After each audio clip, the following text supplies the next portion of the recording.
अहानबमक्तदा सलाई story channel की महूत सिंजदुना Carolina खाइदेमना मयामबु तराम नोकचबगा लोइनना इकोकनोन खुरुमजरी ngasisu mahusagumna nungairaba phunga wari ama miyamgidamakta puduna lakchari wari asigi mamingna Sanagi marum kokpi Rajkumari wari asibu ibirakpana Cheng Meetei hojik wari asi hojaraklagi mayam punna taminarasi nongma sanalaibaki masak matau yamna phasabi Rajkumari linthoi henbi magi manai masen amadi mata kharaga leibakadugi yamna maming leiraba yamna suluba laifamlen amada layoi khraba mamagi mingda hailei sanalupa mayam ama puduna haikat lekat tamba laifamlen aduta chatlami numidado atia pumba nongna pumum sumamlami adubu Rajkumari linthoi henbi magi manai masen singduga laifamlen adu yaunanaba yamna thuna susatlami adubu laifamlen adu yauramdai mikupta akhak araw yauna akanba nong tarakpadagi Rajkumari linthoi henbina laida katke haiduna purakliba hailei sanalupa mayamado nong nungsit aduna loina paithokduna manghanbata natana kallaba nong nungsit marakaduda sagol phawba lepa ngamdabana lanmi sing aduga mata sing adugana tunglakliba sagol sing adu kanna kanna makhong thangkatuna khongbada lanmi sing amadi mata sing adu leimaida pupup launa tarami aduga sagol sing ado maikai khangdana jenakirami adubu Rajkumari linthoi henbidi magi sagol aduna puduna maikai khangdana kanna chenkibana ladmi sing amadi mata sing aduga kainarami mikup kharagi matung nong nungshit nemtharaba matung ladmi sing aduga mata sing adugana Rajkumari linthoi henbibu koiti thirami ladmi sing aduna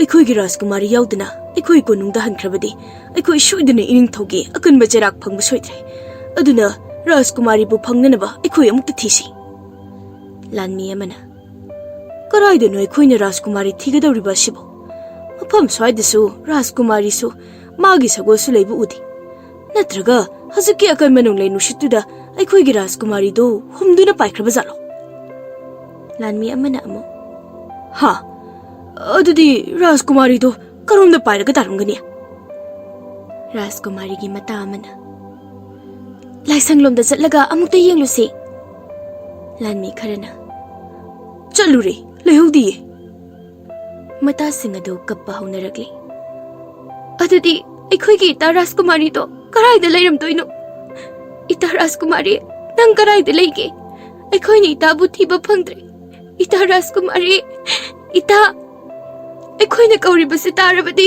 ꯑꯃꯨꯛꯇ ꯈꯨꯝꯕꯤꯔꯧ ꯀꯩꯗꯧꯕꯒꯦ ꯁꯣꯝꯗꯅ Rajkumari linthoi henbido sagol ado pakhatpoi kaiboi maikai khangdana sum purakpaduna arappa umang amada yoraklami Rajkumari di sagol aduna yangna chenbaga nong nungsit marakaduda Rajkumari linthoi henbi sagol adudagi tadanaba haiduna kanna yanduna leibana sagol aduna puba maphamduda adumak yoraklami umang adu yoraba matungda Rajkumari linthoi henbina magi sagol adubu mata mayamgi marakta hannanaba hairami adubu sagol adudi hojik phawba ngasagi akanba nong nusit aduna thakatkibana Rajkumari linthoi henbibu leimaida laktana langtharamlaga umang adugi manungda dum sensankirami aduga Rajkumari di sagol aduna huntharamba aduda makokadu u amada yeisinduna wakhal manglaga wanthaduna taduna leirami mikup kharagi matungdadi umang adubu koliba senariba layoiraba lairen amana umang aduda sum lakpada Rajkumari linthoi henbina wanthaduna tariba adu thengerami madu ubada lairen ado taibang migi saglon onduna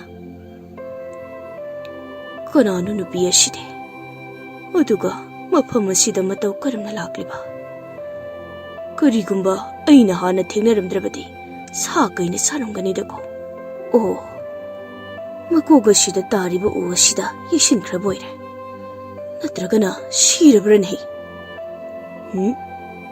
mihul leiri shidri adudi ma khaktara atei kana kana galak minaribana adubo aina aigi umang sida shin thungna chatpa matamdadi kana amatadi thengnadera oh ai wakhal tare ngihaki mamangda aiga umang sige sagol nataba lamlanba mangaw thiba sagol ama koi chen chendra lehobado nupi asiga lakminaba soidena oiramgani aduga nupi asisho icham chamma nupi di mande libaga sige Rajkumari ga oiramgadaba mali adudi ai hojik kaidogani numisisu tagadorene fare nupi asi aigi laifamda hana purage mana wakhal tarakpaga kanano karigi mafam asida laklibano haibadu khanglagani asumna umangi lai aduna Rajkumari linthoi henbibu umang adugi khwaidagi chawba u pambi amagi makhongda purami aduga chawraba u pambi adugi manungda umangi lai aduna Rajkumari linthoi henbibu pusankirami Mekup kharagi matungdadi umangi lai aduna Rajkumari gi phajaraba masakaduda apamba nungshiba amasu sumphauraklami aduna lai aduna Rajkumari linthoi henbi gi maithongbu nungshina yenglingai Rajkumari linthoi henbi du wakhal taraktuna mikap thoraklami adubu Rajkumari linthoi henbi na mikap thorakpadadi mana tumnamliba phamung leiramliba yum adugi manung adu konungdagi hena phajaba mafam ama oirami umangi lai adugi phajaraba masakadu hek uba kandasu Rajkumari linthoi henbi pungangaklami nang kanano aduga aina leriba yum masina karaidano kanagino natraga aibu nangna phaduna puraglibro ita aigi ita khaidi karaida laikhrage aigi lanmisa noi karaida leige aigi thawai amukta de kanbiyo ainu basina phabire aigi thawai amukta kanbiyo umangi lai aduna Rajkumari gi mataw aduda amukta pakhat khigano aina nangbu phaba nati ai wari pumba sulijage aduna amukta tapthabiyo kari karamba warino aduga aina nangbu mataw karamna thajagadoribano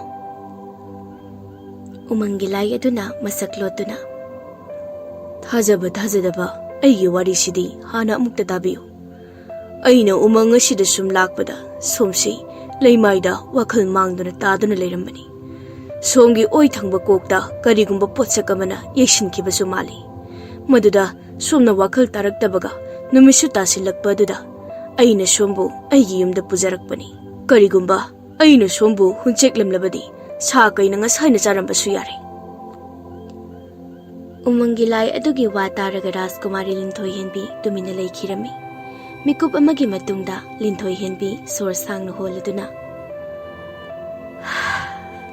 oh ai wakhal loina tajari ngasigi akiba phangna kallaba nonglei nungshinaduda kakngawnaraba aigi sagoladuna aibu maikai khangdana pubiraklaga umang amada thadabirami madugi matungdi aisu wakhal takhidri wakhal tarakpa mikup asidani ai mafam asida leiramliba asi ado sombu kanano aduga mafam asina kanaidano aigi ming umang ningthau kaujai aduga mafam asina aigi aigi pumnamakni aduga somna kanano kari ming kaubagi umang ningthau haiba kari ming no adudi hek tabada akiba maphawi ado aigi mingdi linthoi henbi kawi ai sana leibaga sigi Rajkumari ni ngasi asi aigi tasinga aigi lanmi singa aigi layoi khrabi imagi mingda haikat lekat tamba langtrai pokpi singi laifam lent lakpani adubu lambida akhak arau yauna akan banong le nungshit tawrakpadagi aigi tasinga aigi lanmi singa aiga kaina khibani ado hausikse numit tarabra numit tadri boirabadi aibu konung phawba thinbiba yagadra hojikti numit taduna pungmamamle aduga mafam asidagi konung tana chatpa haibadasu khudong khar chararoi aduna ngasiga hingsimade aigi yum asida pothaduna leibiro hayeng nonganbaga aina sombo konung phawba tekta kaidana thinjarage Rajkumari linthoi henbi ipa pakhatna hayeng yaukrabadi ipa ningthona aibu konungda changhalaroi imaton mayamnasu aibu thina tawbibata natana layoi khrabi aigi imagi minglen panpantuna aibu nganglarani aibu hoji konungda mukta thinbi natraga ai thantoirabasu konungda hanjakhrage Rajkumari linthoi henbi phamungdagi phan launa chongthaduna mapal thoknanaba thong thirami. Adubu mapal thoknanaba thong adudi phanglamde. Rajkumari linthoi henbi gi pakhatpa themba yadaba mataw adu uraga umangi lai aduna nungaitraduna mamlaba numidang aduda Rajkumari linthoi henbi po umangi lai aduna konung tamna thenbirami. Konung yorakpaga umangi lai aduna Rajkumari linthoi henbida. Hojikti konung yorabanina ai amuk hainkrage ko Rajkumari. Ngaikhuo aigi paning thauga amukta unakhu. Aigi thawai kanbiduna aibu tekta kaidana konung phawba thinbirakpagi aigi paning thauno sombu uraga yamna haraugani. Haraubata natana sana lupa mayam amasu pirakani. Umangi lai adu nokfet tawna. Nohongma matang chaba mada somgi paning thauga unazaragi. Ngasigidi thengli aduna ai yumda hanjakhrage. Karigumba Rajkumari na aiga unaba pamba mikup yobiraklabasu thamoi sengna aibu hekta ningsingbiyo. Ai soidana Rajkumari gi manakta lakjage. Wahai asi hairamlaga umangi lai adu yamna thuna mafam adudagi chatkirami. Rajkumari linthoi henbi umangi lai adugi wahai aduda ingangakna yengduna lehawi. Aduga amu konungda changkirami. Rajkumari linthoi henbina numidang aduda mathanta asoyangam yaudana konungda halakpa adu ubada mama maharani ahumdu yamna saurami. Moi ahumgi wakhaldadi nunglai nungshid aduda Rajkumari linthoi henbi soidana siramnagani amukhanna konungda halaklaroi haiduna harauzarambani. Aduna Rajkumari linthoi henbina konungda halakpa adu ubada mama atombi ahumaduna linthoi henbi po lamsat naidabi amagumna kochi korang kot kotuna ngangbirami. Maduda Rajkumari linthoi henbina mama ahumdasu mapaning thaudasu ngasi thokiba wari singadu thamoi singna kaptuna tamjarami. Wari singadu tarubadagi mama atombi ahumaduna hena khudong chaba lausilaktuna Imai pema mathong maram khangdaba umang aduda leiramba nupa amagi mayumdaga nangdi leiruraba oiridana adusu numidang sida ining thau ꯑꯩꯈꯣꯏꯒꯤ ꯂꯤꯟꯊꯣꯏ ꯍꯦꯟꯕꯤꯁꯦ ꯌꯥꯝ ꯊꯨꯅ ꯏꯅꯥ ꯈꯨꯟꯕ ꯔꯥꯖꯀꯨꯃꯥꯔ ꯑꯃ ꯊꯤꯔꯒꯅꯦ ꯂꯨꯍꯣꯡ ꯊꯣꯛꯄꯤꯈꯤꯅꯕ ꯇꯧꯁꯤꯀꯣ ꯅꯠꯇ꯭ꯔꯕꯗꯤ ꯂꯩꯕꯥꯛ ꯃꯤꯌꯥꯝ ꯃꯃꯥꯡꯗꯁꯨ ꯌꯨꯝꯊꯪꯅꯔꯤꯕ ꯂꯩꯕꯥꯛꯁꯤꯒꯤ ꯃꯃꯥꯡꯗꯁꯨ ꯏꯅꯤꯡꯊꯧꯒꯤ ꯃꯥꯏ ꯌꯥꯝꯅ ꯊꯤꯔꯛꯀꯅꯤꯀꯣ ꯔꯥꯖꯀꯨꯃꯥꯔꯤ ꯂꯤꯟꯊꯣꯏ ꯍꯦꯟꯕꯤꯅ ꯃꯄꯤ ꯏꯔꯥ ꯆꯦꯟꯗꯨꯅ ꯏꯃꯥ ꯑꯍꯨꯝꯅ ꯅꯁꯥ ꯑꯩꯉꯣꯟꯗ ꯍꯥꯏꯕꯤꯔꯤꯕ ꯋꯥ ꯃꯌꯥꯝꯗꯨꯕꯨ ꯀꯔꯤꯅꯣ ꯏꯄꯥꯅꯤꯡꯊꯧ ꯅꯁꯥꯒꯤ ꯋꯥꯁꯤ ꯊꯥꯖꯕꯤꯌꯨ ꯅꯁꯥꯅ ꯏꯄꯥꯅꯤꯡꯊꯧꯒꯤ ꯃꯥꯏ ꯊꯤꯒꯗꯕ ꯀꯔꯤꯒꯨꯝꯕ ꯊꯕꯛ ꯑꯃꯠꯇ ꯇꯧꯖꯗꯤꯌꯦ Mama tombi ahumaduna Hai yare nangi kada sankrusalo konung sida ya launu naba nang namu silakan Nawa dusu aikhoi ahumdauna angangse nupa oini hekpu piramlabadi phadaun lebak wa thok oine naba ining thogi mai thina naba nupi ama thok hek pok thoklamnaga sidokhido Hai changwon helin thoi henbia nang oida pa daba wa kari amuk haining libage ha Noi ahumsu tumina muktale Ipagi bema linthoi henbi nang hariba waduna achumba singbo oirabadi isagi thawai kanbiba aduna isabu konung phawba tekta kaidana thinbirakliba nupa adugi maminga leifamgado ipada tau ai nupa aduga wari sanaba pami Mama tombi ahumaduna Karaidagi haraktoinoda semjin sajinba wari nabo Rajkumari linthoi henbina khumlai Ipaningthau aina hariba singse asingba achumba ngaktani aibu thajabiyo ipaningthau Adudi hairodana nupa adugi leifam aduga maming aduga wari liri nedana mayek sengna dilidi nonglai nungsi sitle umangda wantharaga taraga mitpang thorakpada nupa amagi mayumgi phamungda leirami nupa adusu manakta leirami aduga konungda thinbirakli hayo somnong ninglaleda aidi Ningthaudu yam sauna nupi ahum aduda Noina sana tumina legi haribra natraga tumina lehelo haibra Ngakpigani ningthau Ipagi bema aine nangonda kari haiki haiba nang kaurabra Nupa adugi leifamga mamingado aingonda hojik hayo Ipaningthau umangdumadi numidang oibanina Nasana mafam phajana ipaningthauda takpa ngamjadre adubu ipaningthau umang adu nongpok mai kairomda oigini haibasimati nasana thajai Aduga nupa adugi mamingna umang ningthau haina mana aingonda takpiraki. Ataidi magi maramda karimata khangzade ipa ningthau. Ado ipa ningthau nupa aduna wa amaga hairami. Karigumba maga unaba pamlabadi thamoi sengna mabu ningsingbirau. Matam maduda ma soidana lakani haiduna. Atombi ahum adu kanna noklai. Kariya mamingna umang ningthau aduga mabu thamoi sengna kaurabadi lakani haiba. Adudi ma lai tarene ha. Atombi ahum dugi matau aduda ningthau aduna atombi ahum aduda mit khana yenglakpadagi atombi ahum adu magi kada tumin changna khirami. Aduga Rajkumari Linthoi Henbiso mapagi yathang induna magi kada tuminna changkhirami.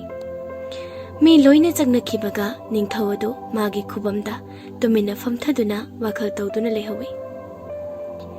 Ahingi matamni Rajkumari Linthoi Henbi haujiksu tumba yadana ngasigi thajadaba thaudoksing adubu ningsingduna leiri. Aduga amuksu mama atombi ahum adugi matawsing adu ningsingduna sukapli.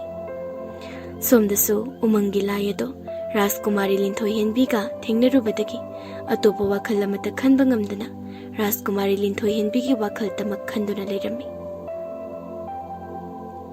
Karigina aina sugyamna Rajkumari adugi wakhal tamak khanduna leiriba shiba. Natraga Rajkumari adubu awafamdaga dariba jala. Madudi thajade. Madi aina konung phawba tekta kaidana thenbiramlabani.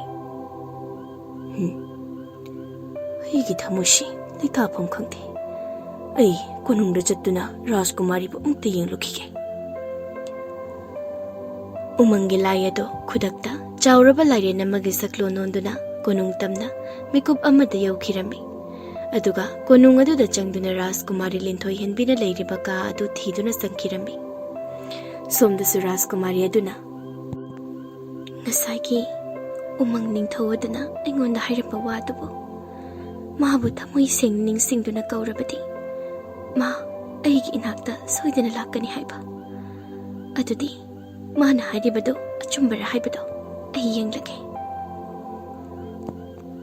Oh Rajkumari ashidi aibu kauri boire. Adudi masu aigamna tumba yadana aigi wakhan khalli boire ko. Phare adudi ai amu taibang mi onduna magi mamangda leplarage. Aduga magi thamoigi wasu tarage. Rajkumari Linthoi Henbina umangi lai adubu thamoi sengna kauraduna mit pangthorakpada magi mamangda umangi lai adu leptuna leirami. Madubada Rajkumari Linthoi Henbi mikup kharadi Phunga ngakna umangi lai aduda yengduna leirami. Maduda umangi lai aduna aina haidra aibu thamoi sena kaurabadi ai nangina nakta shuidana lakani haidana. Ado kari hainingi nang naibu kaubadi. Ha ai kai haidoino aduga karigino aina mabu kauribasibo aidi mana ngasai hairamba aduda singbra haiduna changyeng tawraba khaktani. Kamai tawni ai yamna su pakhali tawrisi. Aingonda hainanaba wa amata leitraba Rajkumari adudi ai amu khankrage ko. Ngai khuo hankino aigi nakta layo. Hoi ai nangina nakta leige. Ado nangbu kari tawrabage haksang nuaitabra natraga nangbu ipa ningthauna jaibra. Adu oiragana ai somgi ipa ningthauga wari sanajaramge. Yani nang aigi inakta lengdana dum layo. Ai ngasidi yamna pakhatli puningsu yam nungsi. Aduna aina nangbu kaubani. Hojikti ai laglabanina somgi pakhatbado khara pharabra. Khangde aigi nakta dum layo. Rajkumari Linthoi Henbigi matau aduda umangi lai aduna nungsiba sumhelaklami. Aduna umangi lai aduna Rajkumari Linthoi Henbina haiba yaduna magi manakta ahingduma leirami. Asumna numit asidagisu Rajkumari Linthoi Henbi amadi umangi laiga toina sum uniraktuna moi anigi oiba yamna nungsiba mari amasu thamlami.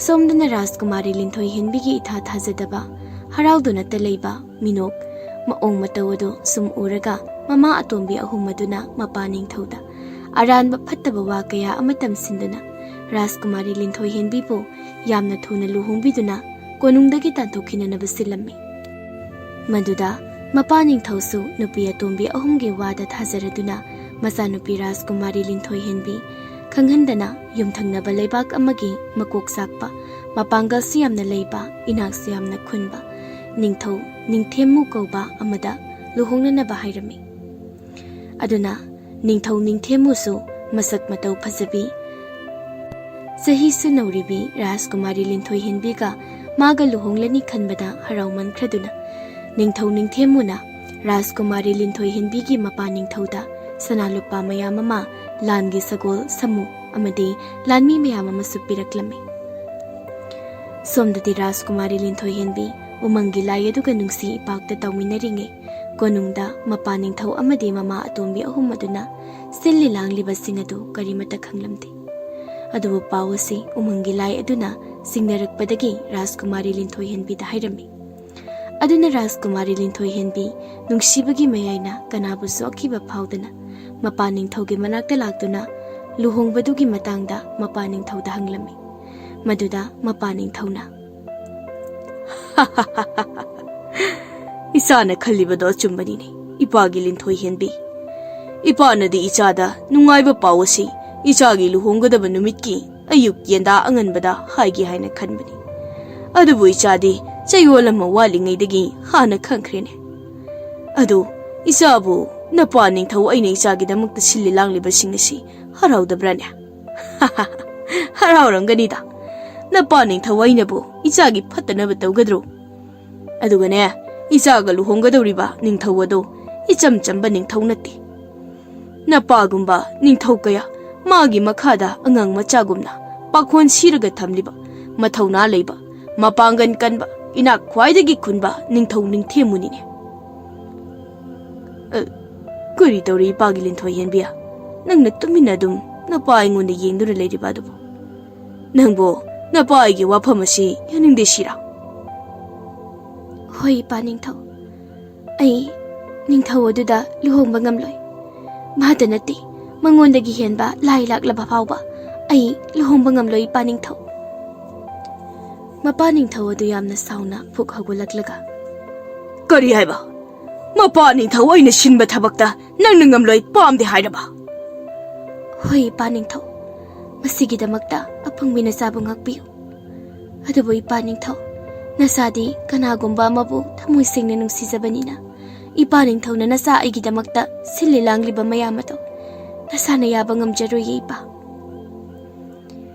Rajkumari Linthoi Henbigi Wadu Tabada Mapa Ningthau Asawbana Phathaba Ngamdraduna Sinsilaklaga Masanupi Linthoi Henbigi Mamaida Khupakna Thaduna Phurami Phuna Nupadu Kanano Hainasu Yamna Sauna Mapa Ningthauna Hanglami Maduda Rajkumari Linthoi Henbinasu Mapada Walotana Magi Mathwaibu Kanbirakpa Umang Ningthau Aduni Haiduna Haidoklami Masagi Wadu Tabada Mapa Ningthau Adu Hena Asawbo Oikiduna Mapa Ningthauna Rajkumari Linthoi Henbibu Hatlagi Matagum Makhauri Metlami Tanjadada Mama Atombi Ahumdu Sinsilaktuna Rajkumari Linthoi Henbibu Kanbirami Aduga Atombi Ahumaduna Ningthauda Iningthaubu Ngaurabro Karigumba Linthoi Henbi Siba Naba Thoklabadi Ningthau Ningthemuna Aikhoise Saphudagi Pharaga Ngamu Hatpadona Hatkraniye Masida Natana Aikhogi Konungda Leiriba Sanalupa Mayamsisu Laukraniye Aikhoi Leibaki Miyamsibusu Hatpa Yaba Hatoklaga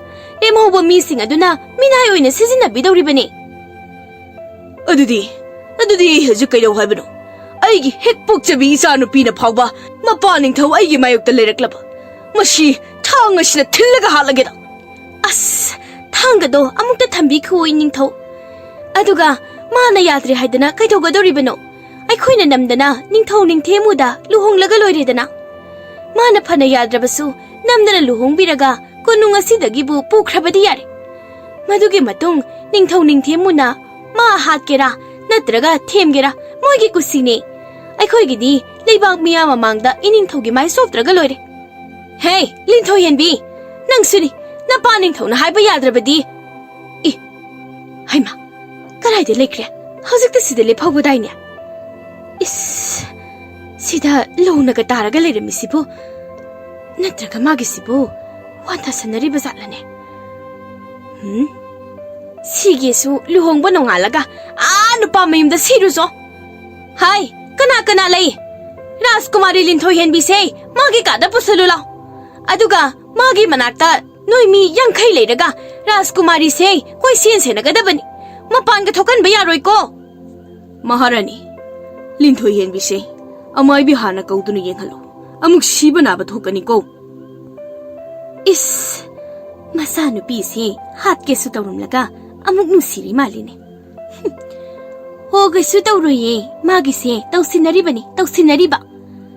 Adui ningthau karigumba linthoi henbi se hek ningthau ningthemu da pidrabadi aikhoi loina sire tumme haribasini.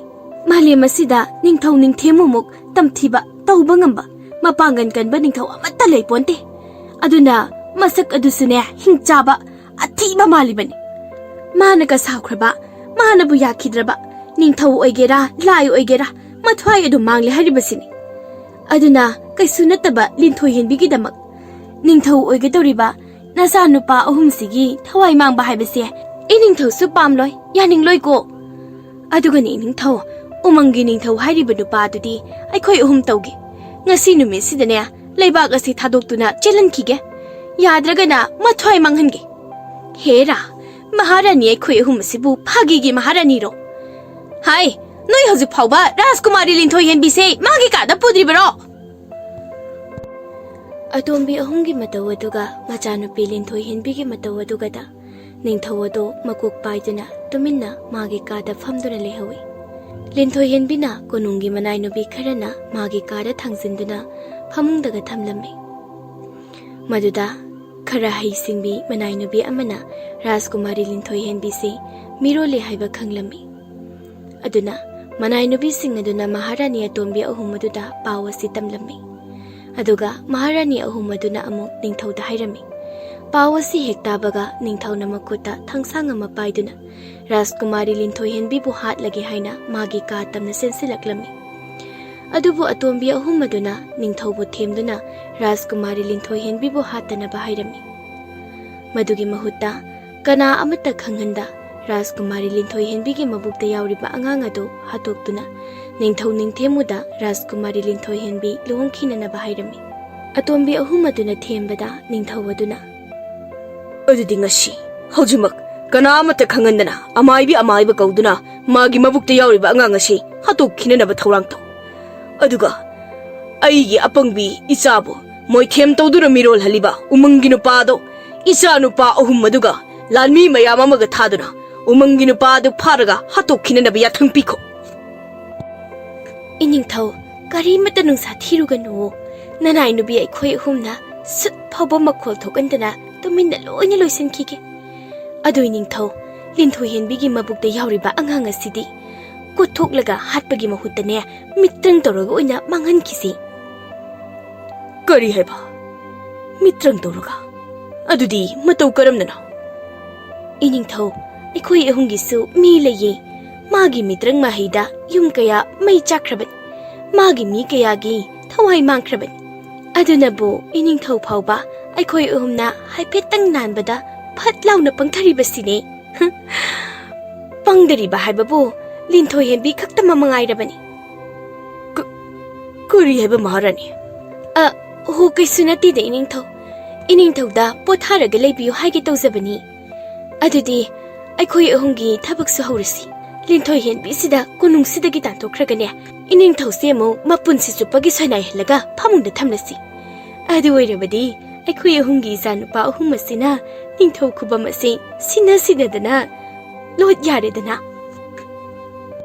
Maharani atomina adu isiania aikhoi linthoi henbi sibu thaki halli babazano minai no biduna haibadi tha taret phare nau puirubasi hai. Adubo aikhoi linthoi henbidi umangi nupa duga thenabadi tha ahum phawba pharamkhiruyi. Kanana khangmano atopa nupa hana lerambasu. Ado sida wa yamna khanararoisi. Aikhoi ahumna sana lupa mayam piraga thambi mitrang mahai haibi Siba naidbi abok khomdonbido madu hana kaurasi aduga lanmi mayam amana umangi nupado hatnaba yathang pirurasi asumna maharani atombi ahum maduna haiba tawbaga umangi lai ado koithi thiraga hatnanaba yamlaba lanmi kya tharami aduga mahi heibi hanubi khomdonbi dasu lanmi thaduna konungda kaurami somna Rajkumari linthoi henbi wakhal taraklabasu magi manakta manai nubi mayam amana mabungak senduna leibana Rajkumari linthoi henbi magi kadagi hindukpa ngamdana kaptuna talairami numidang wairam yachanglakpa matamni mahi heibi hanubi khomdonbisu konung yauruktuna atombi ahum aduga Rajkumari linthoi henbi ge manakta sangnaklami ma hek changlakpaga manai nubi mayam adu mapanda hana tanthoklami aduga mahi heibi khomdonbina isu nupiya nangbo nasangamde haibadai karai abok yenge ko pakat kanune abok na mahi solaga isugi nabukta tap launa paibadane angangsu anabasu swai launi hek mangkhragadabani linthoi henbi ipa pakatna kari haiba abo nang ai gi nakta changsilakano ai nang gi changsilakano ai gi nakta changsilakano haibani atombi ahumaduna karino mana ahalasida iliba sibo hey linthoi henbi nang ne napa ning tholaklabadi na thwaido soidana mangba tare aduna abok na phasana hairingai sida nang na sana khangna yazo aduga abok asina nangbu hatke haikrabaro ha na sada naribado sangbi ge haiba khaktani ne imaton ainadi changakano haibane abok nang changakano hey masi aigi matam yamna manghalida adu oirebadi nang aigi mahaya sina nakokta pop laun hek thomba si oirebadi pharidana hojiktia abo nang na linthoi henbi sibu hatok pirabro as kamai tawni adudia hai hatpa natine makeup khara aigi thabak loisindriba phawba wantha hanbani ne hojikti mabukta yauriba angangsi abok na mahai tawduna irai laina hatpa yaridana hanubi duna linthoi henbi ge mabukta tap launa paibaga khangprek khangladuna oi ma yes kai nege sidia kai dawrage abo khangprek khangai songthorik leiba dubo angang na tine magi mabukta yauriba sidia ha angang na tia adudi kari oiriba adu natraga mathibong zabagi kanglibro abo adu sunatini he adudi hairudana abo marum nate ai khoi tai bang mioi badabo angangi mahutta marum oina mirona rabra haiwani aboki phagi sina marolama ai khoi di pangpa da pakhaluredana abo nangi phagi do matang yam chatriko se khara thuna angang se mangan bikro ining thoda pawasi hainena ba ai khoi ngai ribani hanubi khomdon bi do yamna sauna hai aina noi napa da phagi tawkhibro ha nokline dana hingchabi na mi sarga nokbu hek maladana asengbagi ro apok na hariba wasibo nate marum haibadudi yen nganu usek nga lin hangoi gumana kokadaba wani miya aduga linthoi henbina miroli basibu marum nebu sibo ibo hai no yamna thajadradinya aine nupi asigi mabukta miroli ba marum ase mitrang tawraga lauthoraki yenguko mitrang haibi hanubi aduna linthoi henbi gi mabukta miroli ba angang ado mahi mitrang tawduna lauthoknana ba kanna hotnarami tanja aduna ningthau salaktuna hanubi aduna tawriba do yenglami makeup kharagi matung hanubi aduna yamna wana linthoi henbi gi mabukta gi chawraba yerum manba sanagi marum mama lauthoklammi madu ubada ningthausu atombi ahum adusu hanubi adusu pungang akhirami makeup kharagi matungdadi hanubi aduna ningthauda karen kathana duna laknabasu tawrami maduda ningthauna sauman khraduna maharani ahum ngasigi thodok asi aikhoi mari khakta natana kanamata khangan biyati hek khangan bada nui ahum masi ningthau oina sibagi cherak bigani khang ꯑꯩꯒꯤ ꯏꯆꯥꯅꯨꯄꯤ ꯂꯤꯟꯊꯣꯏ ꯍꯦꯟꯕꯤꯁꯦ ꯂꯩꯁꯥ ꯂꯩꯁꯥꯅ ꯃꯤꯔꯣꯟꯕꯇ ꯅꯠꯇꯅ ꯑꯉꯥꯡꯒꯤ ꯃꯍꯨꯠꯇ ꯌꯦꯟ ꯉꯥꯅꯨꯗꯧꯅ ꯃꯔꯨꯝ ꯑꯣꯏꯅ ꯀꯣꯛꯂꯕꯀꯣ 이야, 어떻게 이까지 그래다고? ngài 닝타오, 낭나 허직 하이브두부와 마파마시데 레이리바 아이코이 말이 냈다나 아따이 미오이 까나마따다 타우도가 시기 마땅다 강한 바야디가 하이리브도 나띠에 아이시 낭나 미 오이나 우드르브로 하 옌가누고 오이나 우르브라 하이와니냐 나사 누피에시나 따이방 미게 핵 누시나다나 루홍람라바디 파이 그라이데기노 옌바 마게 핵 누시나루다나 이름 모이나 고레다나 ꯅꯤꯡꯊꯧ ꯊꯥꯡ ꯐꯠ ꯂꯥꯎꯅ ꯁꯠꯇꯣꯔꯛꯂꯒ ꯍꯩ ꯍꯅꯨꯕꯤ ꯅꯪꯗ ꯍꯥꯟꯅ ꯍꯥꯠꯂꯒꯦꯗ ꯏꯌꯥ ꯍꯅꯨꯕꯤ ꯈꯣꯝꯗꯣꯟꯕꯤꯗꯨꯅ ꯍꯣꯏ ꯏꯃꯥ ꯑꯩ ꯁꯤꯔꯦꯗ ꯅꯪ ꯉꯁꯤꯗꯤ ꯑꯩ ꯁꯤꯕ ꯌꯥꯗ꯭ꯔꯤ ꯑꯩ ꯃꯐꯝ ꯑꯁꯤꯗꯒꯤ ꯃꯤꯇ꯭ꯔꯪ ꯇꯧꯗꯨꯅ ꯅꯥꯟꯊꯣꯛꯈ꯭ꯔꯒꯦꯗ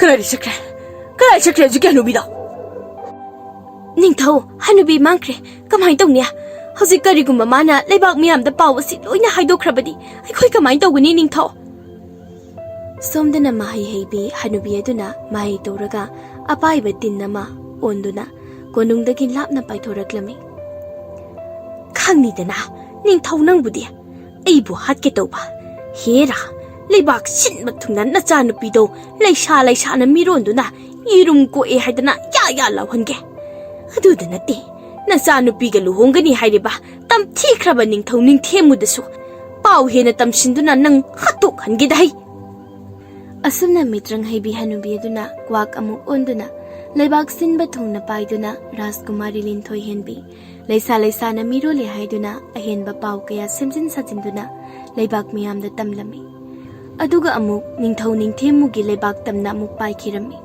ꯁꯣꯝꯗꯅ ꯅꯤꯡꯊꯧ ꯑꯃꯗꯤ ꯅꯨꯄꯤ ꯑꯇꯣꯝꯕꯤ ꯑꯍꯨꯝ ꯑꯗꯨ ꯑꯀꯤꯕ ꯏꯀꯥꯏꯕ ꯑꯃꯗꯤ ꯇꯧꯐꯝ ꯂꯥꯛꯐꯝ ꯈꯪꯗꯅ ꯃꯀꯣꯛ ꯄꯥꯏꯗꯨꯅ ꯔꯥꯖꯀꯨꯃꯥꯔꯤ ꯂꯤꯟꯊꯣꯏ ꯍꯦꯟꯕꯤꯒ ꯁꯅꯥꯒꯤ ꯃꯔꯨꯝ ꯑꯗꯨꯒꯗ ꯃꯨꯟꯅ ꯌꯦꯡꯗꯨꯅ ꯂꯩꯔꯝꯃꯤ ꯔꯥꯖꯀꯨꯃꯥꯔꯤ ꯂꯤꯟꯊꯣꯏ ꯍꯦꯟꯕꯤꯁꯨ ꯃꯤꯇ꯭ꯔꯪ ꯍꯩꯕꯤ ꯍꯅꯨꯕꯤ ꯑꯗꯨꯅ ꯋꯥꯟꯊꯅꯕ ꯃꯍꯩ ꯇꯧꯕꯤꯔꯝꯂꯒ ꯑꯃꯨꯛ ꯍꯧꯗꯣꯛꯄꯤꯔꯝꯗꯕ ꯑꯁꯤꯅ ꯑꯁꯤꯕ ꯑꯃꯒꯨꯝꯅ ꯇꯥꯗꯨꯅ ꯂꯩꯔꯝꯃꯤ ꯃꯤꯀꯨꯞ ꯈꯔꯒꯤ ꯃꯇꯨꯡ ꯅꯤꯡꯊꯧ ꯑꯃꯗꯤ ꯑꯇꯣꯝꯕꯤ ꯑꯍꯨꯝ ꯑꯗꯨꯅ ꯑꯇꯩ ꯄꯥꯝꯕꯩ ꯂꯩꯔꯔꯣꯏ ꯈꯜꯂꯗꯨꯅ ꯔꯥꯖꯀꯨꯃꯥꯔꯤ ꯂꯤꯟꯊꯣꯏ ꯍꯦꯟꯕꯤ ꯈꯪꯍꯟꯗꯅ ꯁꯅꯥꯒꯤ ꯃꯔꯨꯝ ꯑꯗꯨ ꯊꯨꯒꯥꯏꯗꯨꯅ ꯃꯥꯡꯍꯟꯈꯤꯅꯅꯕ ꯈꯟꯅꯔꯝꯃꯤ ꯅꯣꯏ ꯑꯍꯨꯝ ꯍꯧꯖꯤꯛꯀꯤ ꯍꯅꯨꯕꯤ ꯑꯗꯣ ꯐꯪꯅꯅꯕ ꯊꯤꯔꯨꯆꯣ ꯑꯗꯨꯒ ꯍꯦꯛ ꯐꯪꯕ ꯃꯤꯀꯨꯞꯇ ꯃꯉꯛ ꯀꯛꯇꯨꯅ ꯑꯩꯒꯤ ꯏꯅꯥꯛꯇ ꯄꯨꯔꯛꯀꯗꯕꯅꯤ ꯍꯣꯏ ꯅꯤꯡꯊꯧ ꯑꯗꯣ ꯃꯗꯨꯒꯤ ꯑꯕꯣꯛꯇꯣ ꯃꯍꯩ ꯌꯥꯝꯅ ꯍꯩꯕ ꯇꯧꯕ ꯉꯝꯕꯤ ꯍꯅꯨꯕꯤꯅꯤꯅꯦ ꯑꯗꯨꯅ ꯃꯥ ꯊꯤꯔꯒ ꯍꯥꯠꯄ ꯍꯥꯏꯕꯁꯦ ꯃꯪꯗ ꯂꯝꯖꯦꯟ ꯇꯥꯟꯅꯕꯒ ꯆꯞ ꯃꯥꯟꯅꯗꯧꯔꯤꯕꯅꯤ ꯑꯗꯨ ꯅꯤꯡꯊꯧ ꯃꯥꯅ ꯐꯅ ꯂꯩꯕꯥꯛ ꯃꯤꯌꯥꯝꯗ ꯑꯁꯦꯡꯕ ꯋꯥꯔꯤꯁꯤꯡ ꯑꯁꯤ ꯍꯥꯏꯔꯕꯁꯨ ꯊꯥꯖꯗꯧꯕ ꯅꯠꯇꯦꯗ ꯃꯤꯅꯕꯨ ꯌꯦꯔꯨꯝ ꯀꯅꯥꯅ ꯀꯣꯛꯅꯒꯦ ꯑꯗꯨꯒ ꯃꯥꯗꯤ ꯃꯆꯤꯟ ꯊꯤꯕꯤ ꯐꯠꯇꯕꯤ ꯃꯍꯩ ꯍꯩꯕꯤ ꯑꯉꯥꯡꯗꯒꯤ ꯄꯨꯟꯁꯤ ꯂꯧꯊꯣꯛꯄꯤ ꯍꯅꯨꯕꯤꯅꯦꯁꯦ ꯃꯤꯌꯥꯝꯅ ꯂꯣꯏꯅꯁꯨ ꯈꯪꯅꯕꯅꯤ ꯑꯗꯨꯅ ꯃꯥꯅ ꯍꯥꯏꯕ ꯋꯥ ꯀꯅꯥꯃꯠꯇꯅ ꯊꯥꯖꯕꯤꯔꯣꯏꯗ ꯑꯗꯨ ꯅꯤꯡꯊꯧ ꯑꯩꯈꯣꯏꯒꯤ ꯂꯤꯟꯊꯣꯏ ꯍꯦꯟꯕꯤꯁꯦ ꯃꯤꯔꯣꯟꯕ ꯑꯣꯏꯔꯣꯏꯌꯦ ꯃꯥꯅ ꯁꯅꯥ ꯃꯌꯥꯝ ꯇꯨꯃꯤꯟꯅ ꯄꯨꯔꯒ ꯎꯃꯪꯒꯤ ꯅꯨꯄꯥ ꯑꯗꯨꯒꯤ ꯃꯅꯥꯛꯇ ꯆꯪꯒꯦ ꯍꯥꯏꯗꯅ ꯇꯧꯕꯗ ꯁꯅꯥ ꯃꯌꯥꯝ ꯑꯃ ꯃꯥꯅ ꯌꯦꯔꯨꯝ ꯑꯣꯟꯊꯣꯛꯂꯒ ꯃꯌꯥꯗ ꯌꯣꯠꯁꯤꯟꯕ ꯑꯣꯏꯔꯝꯒꯅꯤꯌꯦ ꯍꯥ ꯑꯗꯨ ꯑꯣꯏꯗꯧꯔꯤꯕ꯭ꯔꯅꯦ ꯃꯍꯥꯔꯥꯅꯤ ꯑꯍꯨꯝ ꯍꯣꯏꯅꯦ ꯑꯗꯨ ꯑꯣꯏꯔꯝꯕꯁꯨ ꯌꯥꯏꯅꯦ ꯃꯤꯕꯨ ꯁꯅꯥꯒꯤ ꯃꯔꯨꯝꯕꯨ ꯄꯣꯛꯄ ꯌꯥꯕꯗꯧꯅ ꯑꯗꯨ ꯑꯣꯏꯔꯁꯨ ꯑꯩꯈꯣꯏ ꯃꯁꯤꯒꯤ ꯃꯔꯝꯗ ꯅꯤꯡꯊꯧ ꯅꯤꯡꯊꯦꯝꯃꯨꯗ ꯈꯪꯍꯟꯕ ꯍꯥꯏꯕ ꯌꯥꯗꯦꯀꯣ ꯑꯗꯨꯗꯤ ꯀꯗꯥꯏ ꯁꯅꯥꯒꯤ ꯃꯔꯨꯝꯗꯣ ꯑꯩꯉꯣꯟꯗ ꯄꯤꯔꯛꯎ ꯑꯗꯨꯒ ꯑꯃꯥꯏꯕꯤ ꯀꯧꯗꯨꯅ ꯂꯤꯟꯊꯣꯏ ꯍꯦꯟꯕꯤꯁꯦ ꯋꯥꯈꯜ ꯍꯥꯟꯅ ꯑꯃꯨꯛꯇ ꯇꯥꯍꯜꯂꯨ ꯑꯗꯨꯏ ꯅꯤꯡꯊꯧ ꯁꯅꯥꯒꯤ ꯃꯔꯨꯝ ꯑꯁꯤꯗꯤ ꯊꯥꯡꯕ ꯉꯝꯗꯤꯌꯦ ꯂꯤꯟꯊꯣꯏ ꯍꯦꯟꯕꯤꯒꯤ ꯃꯕꯨꯛ ꯃꯅꯥꯛꯇ ꯇꯥꯗꯨꯅ ꯑꯗꯨꯝ ꯂꯩꯔꯤ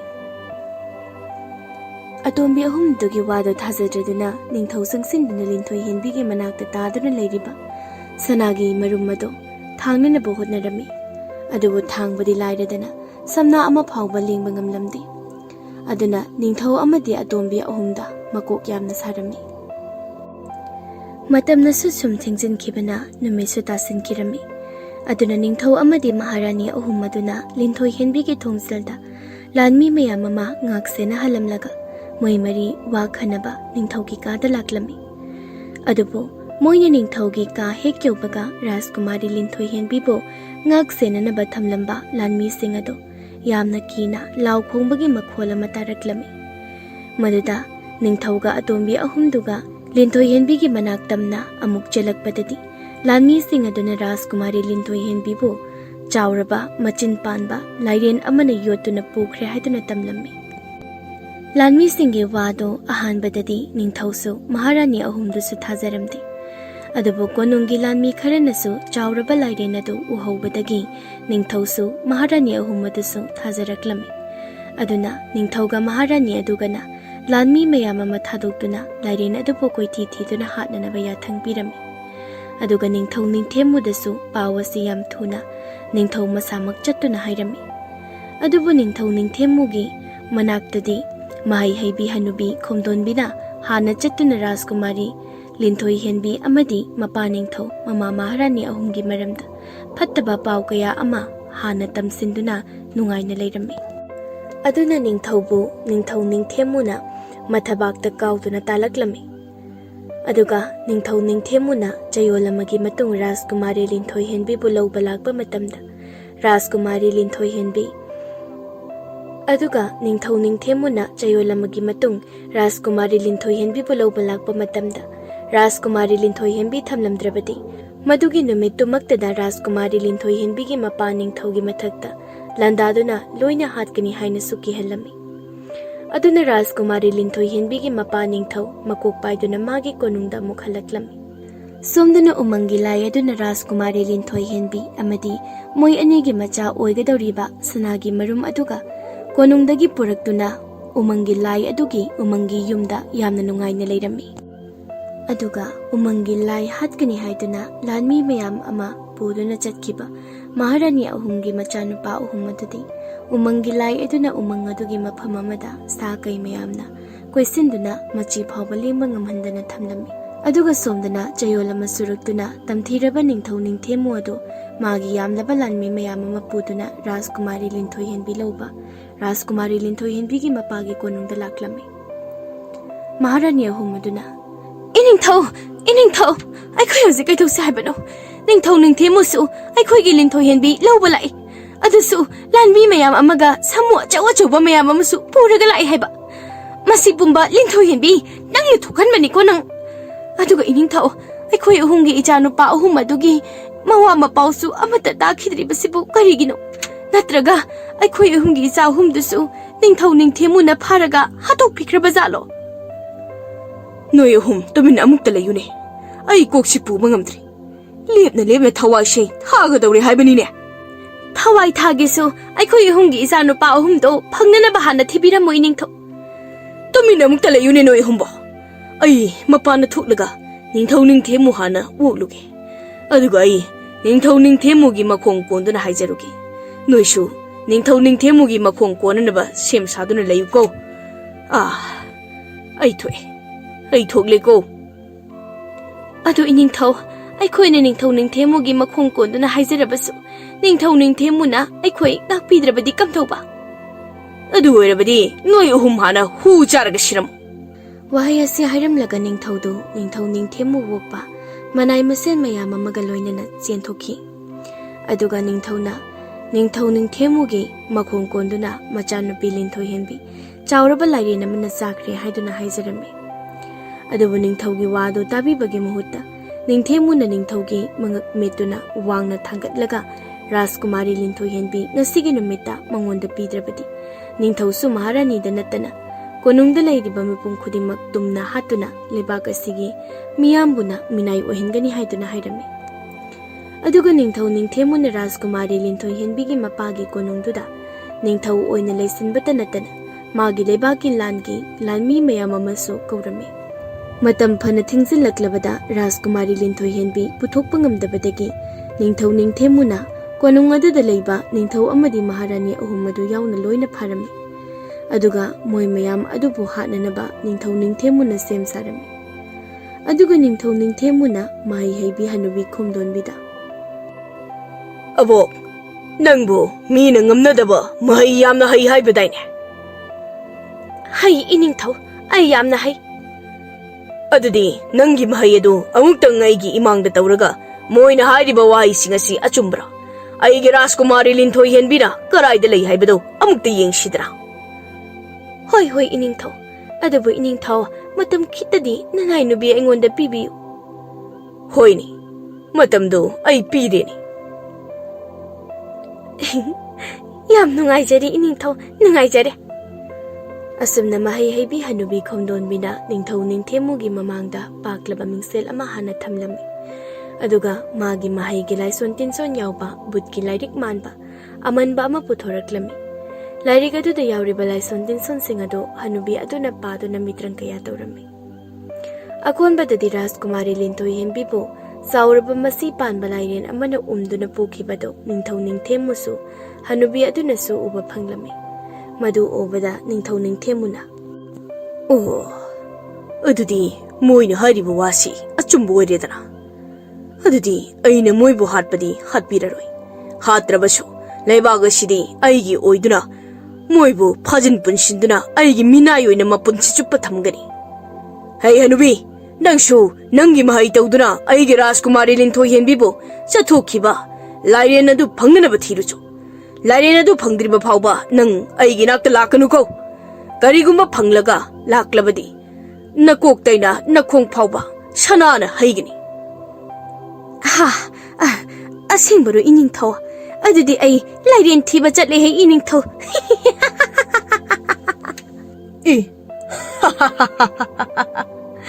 Sana pambada kaya thuna kwak ulaga paikribanane masigi hanubisi.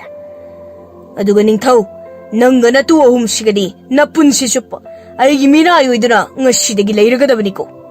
Masida aina haibi yadraba nathwai mangle khanghoi.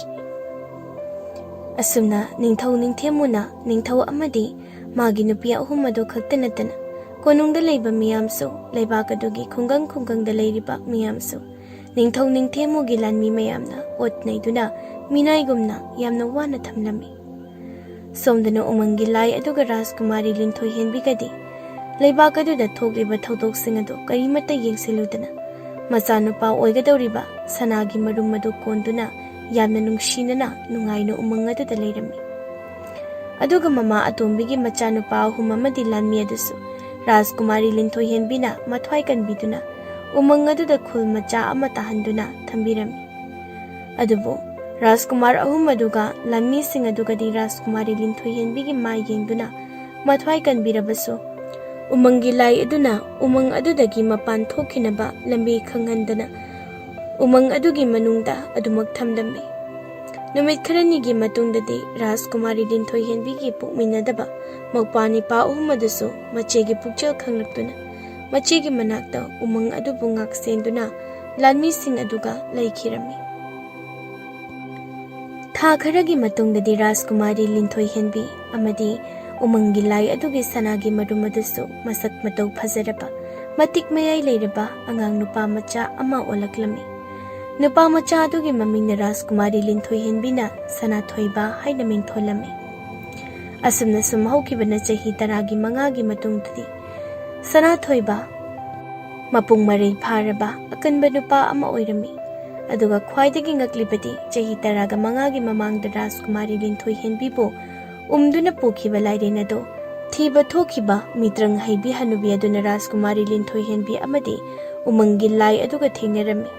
Matam adudadi Rajkumari linthoi henbigi machanupa Sanathoibadi makhura ahumgi manakta umangi mapanda leiriba miyam amadi konungda thokliba wari kaya bulihanduna taaduna leirami. Aduna mitrang haibi hanubi aduna Sanathoibabu uramde. Adubu mahai haibi hanubi aduna Rajkumari linthoi henbiga umangi lai adugi hek ubaga masibu asengmarane Rajkumari linthoi henbi haibadudi chahi kharagi mamangda chauraba lairena mane yotuna pukhrabani. Masi ai isamaknasu mitrang tawraga ukhrabani. Aduga mana matau karamna umang asida masak matau phajaba nupa amaga yam harauna leminaramliba. Oh, ai khange Rajkumari linthoi henbisi lairena umduna pukhiba sajinaraga moidi umang asida nupa asiga yamna nungaina leinanaba sille boire. ꯑꯗꯨꯗꯤ ꯑꯩꯅ ꯎꯕ ꯂꯥꯏꯔꯦꯟ ꯑꯗꯨ ꯂꯥꯏꯔꯦꯟ ꯅꯠꯇꯦ, ꯑꯁꯥꯕ ꯂꯥꯏꯔꯦꯟ ꯑꯣꯏꯕ ꯇꯥꯔꯦꯗꯅ. ꯄꯥꯎ ꯑꯁꯤ ꯌꯥꯝꯅ ꯊꯨꯅ ꯏꯅꯤꯡꯊꯧ ꯅꯤꯡꯊꯦꯝꯃꯨꯗ ꯄꯤꯔꯨꯈꯤꯒꯦ, ꯑꯗꯨꯒ ꯑꯩꯒꯤ ꯁꯅꯥ ꯂꯧꯒꯦ. ꯃꯤꯇ꯭ꯔꯪ ꯍꯩꯕꯤ ꯍꯅꯨꯕꯤ ꯑꯗꯨꯅ ꯌꯥꯝꯅ ꯊꯨꯅ ꯅꯤꯡꯊꯧ ꯅꯤꯡꯊꯦꯝꯃꯨꯒꯤ ꯃꯅꯥꯛꯇ ꯀ꯭ꯋꯥꯛ ꯑꯣꯟꯗꯨꯅ ꯄꯥꯏꯔꯛꯂꯒ ꯃꯥꯒꯤ ꯃꯃꯤꯠꯃꯛꯅ ꯎꯔꯛꯄ ꯔꯥꯖꯀꯨꯃꯥꯔꯤ ꯂꯤꯟꯊꯣꯏꯍꯦꯟꯕꯤ ꯑꯃꯗꯤ ꯅꯨꯄꯥ ꯑꯗꯨꯒꯤ ꯃꯔꯝꯗ ꯄꯥꯎ ꯄꯨꯝꯕ ꯇꯝꯂꯝꯃꯤ. ꯄꯥꯎ ꯑꯁꯤ ꯍꯦꯛ ꯇꯥꯕꯒ ꯅꯤꯡꯊꯧ ꯅꯤꯡꯊꯦꯝꯃꯨꯅ ꯌꯥꯝ ꯍꯔꯥꯎꯗꯨꯅ ꯍꯥꯟꯅꯒꯤ ꯅꯤꯡꯊꯧ ꯑꯗꯨꯒꯤ ꯅꯨꯄꯤ ꯑꯇꯣꯝꯕꯤ ꯑꯍꯨꯝ ꯑꯗꯨ ꯀꯧꯊꯣꯛꯂꯝꯃꯤ. ꯈ꯭ꯋꯥꯏꯗꯒꯤ ꯉꯛꯂꯤꯕꯗꯤ ꯍꯥꯟꯅꯒꯤ ꯅꯤꯡꯊꯧ ꯑꯗꯨꯒꯤ ꯅꯨꯄꯤ ꯑꯍꯨꯝ ꯑꯗꯨ ꯅꯤꯡꯊꯧ ꯅꯤꯡꯊꯦꯝꯃꯨꯒꯤ ꯅꯨꯄꯤ ꯑꯣꯏꯗꯨꯅ ꯑꯃꯨꯛ ꯂꯩꯔꯝꯕ ꯑꯁꯤꯅꯤ. ꯑꯗꯨꯅ ꯅꯤꯡꯊꯧ ꯅꯤꯡꯊꯦꯝꯃꯨꯅ ꯑꯃꯨꯛ ꯍꯅꯨꯕꯤ ꯑꯗꯨꯗ, ꯀꯔꯤ ꯍꯥꯏꯕ ꯍꯅꯨꯕꯤ? ꯅꯪꯅ ꯍꯥꯏꯔꯤꯕ ꯑꯁꯤꯅ ꯑꯆꯨꯝꯕ ꯑꯣꯏꯔꯕꯗꯤ ꯑꯩꯅ ꯍꯥꯏꯕ ꯁꯅꯥꯗꯒꯤ ꯁꯔꯨꯛ ꯑꯃꯒꯤ ꯍꯦꯟꯅ ꯄꯤꯒꯅꯤ. ꯑꯗꯨꯒ ꯅꯪꯒꯤ ꯄꯥꯎ ꯑꯗꯨꯅ ꯑꯔꯥꯟꯕ ꯑꯣꯏꯔꯝꯂꯕ ꯅꯪ ꯅꯋꯨꯟ ꯑꯗꯨ ꯈꯣꯛꯇꯨꯅ ꯀ꯭ꯋꯥꯛꯇ ꯄꯤꯖꯒꯅꯤ ꯈꯪ. ꯇꯥꯔꯤꯕ꯭ꯔꯥ ꯃꯍꯥꯔꯥꯅꯤ ꯑꯍꯨꯝ? ꯂꯥꯎ, ꯄꯣꯛꯇꯕꯤ ꯅꯆꯥꯅꯨꯄꯤ ꯔꯥꯖꯀꯨꯃꯥꯔꯤ ꯂꯤꯟꯊꯣꯏꯍꯦꯟꯕꯤꯗꯣ ꯐꯪꯂꯦꯅꯦ ꯅꯈꯣꯏꯕꯣ. ꯃꯍꯥꯔꯥꯅꯤ ꯑꯍꯨꯝ ꯑꯗꯨ ꯀꯟꯅ ꯆꯦꯟꯁꯤꯜꯂꯛꯂꯒ, ꯑꯁꯦꯡꯕꯔꯅꯤ ꯅꯤꯡꯊꯧ. ꯃꯤꯇ꯭ꯔꯪ ꯍꯩꯕꯤ ꯍꯅꯨꯕꯤ ꯑꯗꯨꯅ, ꯀꯔꯤꯅꯣ ꯇꯧꯔꯝꯂꯤꯕ ꯑꯁꯤꯅ? ꯍꯦ ꯅꯨꯄꯤ ꯑꯍꯨꯝ, ꯅꯣꯏ ꯑꯍꯨꯝꯅ ꯉꯝꯕꯁꯦ ꯉꯝꯃꯤꯗꯀꯣ. ꯑꯁꯨꯛ ꯇꯝꯊꯤꯈ꯭ꯔꯕ ꯅꯤꯡꯊꯧꯁꯤ ꯐꯥꯎꯕ ꯅꯣꯏ ꯑꯍꯨꯝꯅ ꯂꯦꯝꯅ ꯊꯥꯔꯝꯗꯦꯅꯦ. ꯇꯧꯕꯕꯨꯗꯤ ꯃꯣꯏ ꯑꯍꯨꯝꯃꯛ ꯃꯁꯥ ꯅꯍꯥ ꯑꯣꯏꯔꯤ, ꯑꯗꯨꯅ ꯅꯤꯡꯊꯧ ꯑꯁꯤꯗ ꯏꯔꯥꯡ ꯇꯧꯁꯤꯟꯗꯨꯅ ꯃꯣꯏꯊꯦꯝ ꯇꯧꯔꯒ ꯐꯥꯔꯤꯕ ꯑꯣꯏꯔꯝꯅꯤ. ꯑꯗꯣ ꯅꯤꯡꯊꯧ, ꯑꯩꯅ ꯍꯥꯏꯖꯔꯤꯕꯁꯤꯡꯁꯦ ꯑꯁꯦꯡꯕ ꯑꯆꯨꯝꯕ ꯉꯥꯛꯇꯅꯤ. ꯆꯍꯤ 15 ꯋꯥꯅ ꯀꯣꯏꯊꯤ ꯊꯤꯔꯨꯔꯒ ꯏꯅꯤꯡꯊꯧꯗ ꯑꯔꯥꯟꯕ ꯄꯥꯎ ꯑꯃꯨꯛ ꯄꯨꯔꯒ ꯂꯥꯛꯀꯗꯕ ꯃꯍꯩ ꯍꯩꯕꯤ ꯍꯅꯨꯕꯤ ꯑꯩ ꯅꯠꯇꯦ. ꯑꯗꯣ ꯏꯅꯤꯡꯊꯧ, ꯔꯥꯖꯀꯨꯃꯥꯔꯤ ꯂꯤꯟꯊꯣꯏꯍꯦꯟꯕꯤꯗꯣ ꯍꯧꯖꯤꯛꯅ ꯍꯦꯟꯅ ꯃꯁꯛꯁꯨ ꯌꯥꯝꯅ ꯐꯖꯍꯧꯏ. ꯂꯥꯏꯒꯤ ꯃꯆꯥ ꯃꯁꯨꯒ ꯆꯞ ꯍꯦꯛ ꯃꯥꯟꯅꯩꯁꯦ. ꯑꯁꯦꯡꯕ꯭ꯔꯅꯤ ꯍꯅꯨꯕꯤ? ꯍꯧꯖꯤꯛꯅ ꯍꯦꯟꯅ ꯃꯁꯛ ꯐꯖꯩ ꯍꯥꯏꯔꯤꯕꯁꯤꯕꯣ? ꯇꯥꯔꯦꯗꯅ ꯃꯍꯥꯔꯥꯅꯤ, ꯑꯩꯒꯤ ꯔꯥꯖꯀꯨꯃꯥꯔꯤ ꯂꯤꯟꯊꯣꯏꯍꯦꯟꯕꯤꯗꯣ ꯍꯧꯖꯤꯛꯅ ꯍꯦꯟꯅ ꯃꯁꯛ ꯐꯖꯍꯧꯏ ꯍꯥꯏꯔꯤꯁꯦ. ꯀꯃꯥꯏ ꯇꯧꯅꯤ? ꯂꯤꯟꯊꯣꯏꯍꯦꯟꯕꯤꯅ ꯑꯁꯦꯡꯕꯒꯤ ꯍꯧꯖꯤꯛ ꯐꯥꯎꯕ ꯍꯤꯡꯗꯨꯅ ꯂꯩꯔꯝꯂꯕꯗꯤ ꯑꯩꯈꯣꯏ ꯑꯍꯨꯝ ꯑꯁꯤꯗꯤ ꯏꯅꯤꯡꯊꯧ ꯅꯤꯡꯊꯦꯝꯃꯨꯅ ꯐꯩꯅ ꯀꯥꯎꯔꯒ ꯇꯥꯟꯊꯣꯔꯛꯂꯅꯤ ꯋꯥꯅꯤ. ꯑꯁꯦꯡꯕꯅꯤ ꯏꯅꯤꯡꯊꯧ, ꯑꯗꯨꯒ ꯅꯨꯄꯥ ꯑꯗꯨꯁꯨ ꯃꯁꯛ ꯈꯨꯐꯖ ꯑꯃ, ꯂꯥꯏꯒ ꯆꯞ ꯍꯦꯛ ꯃꯥꯟꯅꯩ. ꯑꯩ ꯇꯥꯅꯤꯡꯗꯦ, ꯇꯨꯃꯤꯟ ꯂꯩꯌꯨ ꯍꯅꯨꯕꯤ. ꯃꯥꯂꯦꯝ ꯑꯁꯤꯗ ꯅꯤꯡꯊꯧ ꯅꯤꯡꯊꯦꯝꯃꯨꯗꯒꯤ ꯍꯦꯟꯅ ꯃꯁꯛ ꯐꯖꯕ ꯅꯨꯄꯥ ꯑꯃꯠꯇ ꯂꯩꯇꯦ, ꯂꯩꯁꯨ ꯂꯩꯔꯣꯏ. ꯇꯥꯕ꯭ꯔꯥ ꯍꯅꯨꯕꯤ? ꯅꯨꯄꯥ ꯑꯗꯨꯗꯒꯤ ꯑꯩꯅ ꯐꯖꯕ ꯍꯦꯜꯂꯤ ꯍꯥꯏꯌꯨ, ꯅꯠꯇ꯭ꯔꯕꯗꯤ ꯅꯔꯩ ꯑꯗꯨ ꯊꯥꯡꯅ ꯀꯛꯀꯅꯤ. ꯍꯅꯨ ꯊꯪꯁꯤꯗ ꯑꯩꯕꯨ ꯑꯣꯏꯗꯕ ꯋꯥ ꯑꯃꯨꯛ ꯍꯥꯏꯍꯟꯒꯗꯧꯔꯤꯕꯀꯣ. ꯍꯣꯏ ꯏꯅꯤꯡꯊꯧ, ꯏꯅꯤꯡꯊꯧꯅ ꯅꯨꯄꯥ ꯑꯗꯨꯗꯒꯤ ꯐꯖꯕ ꯙꯃꯥꯗ ꯍꯦꯜꯂꯤ ꯍꯥꯏꯔꯤꯕꯁꯤꯅꯤ. ꯑꯗꯨꯅꯤꯗꯅ ꯍꯅꯨꯕꯤ. ꯑꯗꯨꯗꯤ ꯍꯧꯖꯤꯛꯃꯛ ꯎꯃꯪ ꯑꯗꯨꯗ ꯆꯠꯇꯨꯅ ꯔꯥꯖꯀꯨꯃꯥꯔꯤ ꯂꯤꯟꯊꯣꯏꯍꯦꯟꯕꯤꯕꯨ ꯑꯩꯅ ꯂꯧꯗꯨꯅ ꯅꯨꯄꯥ ꯑꯗꯨꯕꯨ ꯍꯥꯠꯂꯒ ꯃꯩ ꯊꯥꯗꯣꯛꯂꯝꯕ ꯇꯥꯔꯦꯗꯅ. ꯍꯩ, ꯀꯅꯥ ꯂꯩ? ꯀꯣꯅꯨꯡ ꯑꯁꯤꯗ ꯂꯩꯔꯤꯕ ꯂꯥꯟꯃꯤ ꯄꯨꯝꯅꯃꯛ ꯍꯧꯖꯤꯛꯃꯛ ꯍꯅꯨꯕꯤ ꯑꯁꯤꯒꯤ ꯃꯇꯨꯡ ꯏꯟꯗꯨꯅ ꯎꯃꯪ ꯑꯗꯨ ꯀꯣꯏꯁꯤꯟꯗꯨꯅ ꯊꯝꯂꯨꯆꯣ. ꯉꯁꯤꯗꯤ ꯑꯩꯒꯤ ꯈꯨꯠꯇꯒꯤ ꯔꯥꯖꯀꯨꯃꯥꯔꯤ ꯂꯤꯟꯊꯣꯏꯍꯦꯟꯕꯤ ꯅꯥꯟꯊꯣꯛꯍꯟꯈꯤꯕ ꯌꯥꯕ ꯅꯠꯇꯦ. ꯍꯅꯨꯕꯤ, ꯃꯥꯡ ꯊꯥꯎ, ꯎꯃꯪ ꯇꯝꯅ ꯆꯠꯂꯨ. ꯃꯍꯥꯔꯥꯅꯤ ꯅꯈꯣꯏ ꯑꯍꯨꯝꯁꯨ ꯑꯩꯒꯤ ꯔꯥꯖꯀꯨꯃꯥꯔꯤ ꯂꯤꯟꯊꯣꯏꯍꯦꯟꯕꯤ ꯂꯧꯕ ꯆꯠꯄ ꯌꯥꯎꯒꯗꯕꯅꯤ. ꯑꯗꯨꯅ ꯆꯠꯅꯅꯕ ꯁꯦꯝ ꯁꯥꯎ. ꯑꯗꯨꯒꯅꯦ, ꯅꯣꯏ ꯑꯍꯨꯝꯒꯤ ꯍꯥꯟꯅꯒꯤ ꯑꯁꯣꯟꯕ ꯅꯤꯡꯊꯧ ꯑꯗꯨꯁꯨ ꯀꯩꯁꯨꯝꯁꯪꯗꯒꯤ ꯐꯥꯔꯒ ꯄꯨꯔꯛꯎ. ꯉꯁꯤꯗꯤ ꯃꯥꯒꯤ ꯃꯤꯠꯃꯥꯡꯃꯛꯇꯗ ꯃꯆꯥꯅꯨꯄꯤ ꯔꯥꯖꯀꯨꯃꯥꯔꯤ ꯂꯤꯟꯊꯣꯏꯍꯦꯟꯕꯤꯗꯨ ꯎꯃꯪꯗꯨꯃꯛꯇꯗ ꯐꯥꯔꯒ ꯑꯩꯒ ꯂꯨꯍꯣꯡꯊꯣꯛꯈꯤ.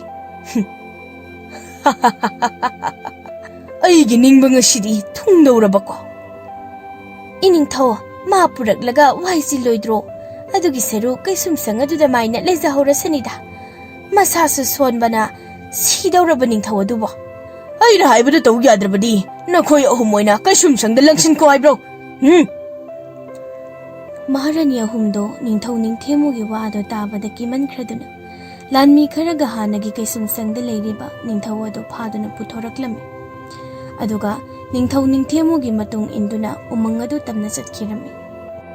ꯃꯤꯇ꯭ꯔꯪ ꯍꯩꯕꯤ ꯍꯅꯨꯕꯤ ꯑꯗꯨꯁꯨ ꯅꯤꯡꯊꯧ ꯅꯤꯡꯊꯦꯝꯃꯨꯒꯤ ꯌꯥꯝꯂꯕ ꯂꯥꯟꯃꯤ ꯃꯌꯥꯝ ꯑꯃ ꯄꯨꯗꯨꯅ ꯔꯥꯖꯀꯨꯃꯥꯔꯤ ꯂꯤꯟꯊꯣꯏꯍꯦꯟꯕꯤꯅ ꯅꯨꯡꯉꯥꯏꯅ ꯂꯩꯔꯤꯕ ꯎꯃꯪ ꯑꯗꯨ ꯇꯝꯅ ꯄꯨꯗꯨꯅ ꯆꯠꯂꯝꯃꯤ. ꯑꯗꯨꯒ ꯎꯃꯪ ꯑꯗꯨ ꯀꯣꯏꯁꯤꯟꯗꯨꯅ ꯊꯝꯂꯒ ꯅꯤꯡꯊꯧ ꯅꯤꯡꯊꯦꯝꯃꯨ ꯌꯧꯔꯛꯄ ꯉꯥꯏꯗꯨꯅ ꯂꯩꯔꯝꯃꯤ. ꯅꯤꯡꯊꯧ ꯅꯤꯡꯊꯦꯝꯃꯨꯅ ꯎꯃꯪ ꯑꯗꯨ ꯍꯦꯛ ꯌꯧꯔꯛꯄꯒ, ꯑꯩꯅ ꯂꯩꯕꯥꯛ ꯑꯁꯤꯗ ꯆꯍꯤ 15 ꯍꯦꯟꯅ ꯅꯤꯡꯊꯧ ꯑꯣꯏꯗꯨꯅ ꯂꯩꯔꯛꯄ ꯑꯁꯤꯗ ꯃꯁꯤꯒꯤ ꯐꯖꯈ꯭ꯔꯕ ꯎꯃꯪ ꯁꯤꯃꯗꯤ ꯁꯨꯡꯈꯪꯕꯨ ꯈꯪꯂꯨꯗꯦꯅꯦ꯫ ꯏꯅꯤꯡꯊꯧꯗꯤ ꯂꯥꯏꯔꯗꯅ ꯑꯩꯒꯤ ꯂꯩꯕꯥꯛ ꯑꯁꯤꯗ ꯆꯍꯤ 100 ꯍꯦꯟꯅ ꯂꯩꯔꯛꯄ ꯑꯩ ꯐꯥꯎꯕ ꯃꯁꯤꯒꯤ ꯎꯃꯪ ꯁꯤꯃꯗꯤ ꯑꯩꯁꯨ ꯃꯨꯟꯅ ꯈꯪꯗꯦ, ꯂꯩ ꯍꯥꯏꯕ ꯈꯪꯂꯕꯁꯨ ꯅꯣꯡꯃꯇ ꯆꯪꯗꯨꯅ ꯌꯦꯡꯂꯨꯒꯦ ꯐꯥꯎꯕ ꯈꯜꯂꯨꯗꯦꯗ꯫ ꯃꯍꯥꯔꯥꯅꯤ ꯑꯍꯨꯝ ꯑꯗꯨꯅ ꯏꯅꯤꯡꯊꯧ, ꯃꯁꯤꯒꯤ ꯎꯃꯪ ꯑꯁꯤ ꯂꯩꯐꯝ ꯇꯤꯟꯐꯝ ꯌꯥꯝꯅ ꯀꯟꯕꯅ ꯂꯩꯕꯥꯛ ꯑꯁꯤꯗ ꯂꯩꯔꯤꯕ ꯃꯤꯑꯣꯏ ꯑꯃꯠꯇ ꯆꯪꯕ ꯀꯤꯅꯗꯅ ꯆꯪꯅꯗꯕꯅꯤ꯫ ꯎꯃꯪ ꯑꯁꯤꯒꯤ ꯃꯅꯨꯡꯗꯁꯨ ꯇꯝꯊꯤꯔꯕ ꯁꯥ ꯀꯩ ꯃꯌꯥꯝ ꯑꯃ ꯂꯩꯁꯨ ꯍꯥꯏꯅꯔꯤꯕꯅꯤ ꯏꯅꯤꯡꯊꯧ꯫ ꯀꯌꯥꯝ ꯆꯥꯎꯕ ꯁꯥ ꯂꯩꯕꯅꯣ ꯍꯥꯏꯕꯗꯨ ꯉꯁꯤ ꯈꯪꯂꯒꯅꯤ꯫ ꯑꯩꯒꯤ ꯂꯥꯟꯃꯤꯁꯤꯡ, ꯎꯃꯪ ꯑꯁꯤ ꯁꯤꯟ ꯊꯨꯡꯅ ꯀꯣꯏꯁꯤꯜꯂꯕ ꯅꯠꯇ꯭ꯔꯥ? ꯍꯣꯏ ꯏꯅꯤꯡꯊꯧ, ꯁꯤꯟ ꯊꯨꯡꯅ ꯀꯣꯏꯁꯤꯟꯖꯔꯦ꯫ ꯀꯛꯆꯦꯡ ꯐꯥꯎꯕ ꯑꯩꯈꯣꯏꯗꯒꯤ ꯂꯤꯠꯇꯨꯅ ꯆꯦꯟꯕ ꯉꯝꯒꯗꯕ ꯅꯠꯇꯦ ꯏꯅꯤꯡꯊꯧ꯫